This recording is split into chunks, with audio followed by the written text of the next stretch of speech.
গত 2 মাস ধরে একই ফোন, ফোনের পর ফোন। মার্কেট কেন পড়ছে সব বেরিয়ে যাব আমরা এখন। মার্কেট আমার এত% নেগেটিভ, এত% নেগেটিভ, আমরা কি বেরিয়ে যাব? স্টক থেকে বেরিয়ে যাব? মিউচুয়াল ফান্ড কি সেল করে দেবো?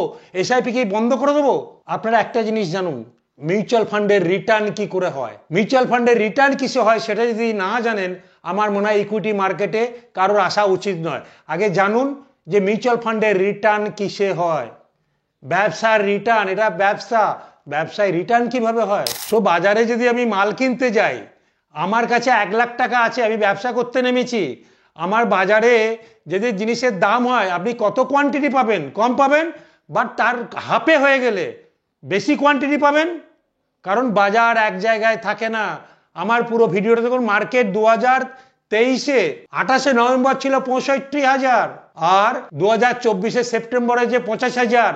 যারা এই সময় ইনভেস্ট করেছেন, প্রথম ইনভেস্টার, তাদের ভয় লাগতে পারে, বা যারা পুরনো আছে তারা সবাই জানে unit is the kingpin or return.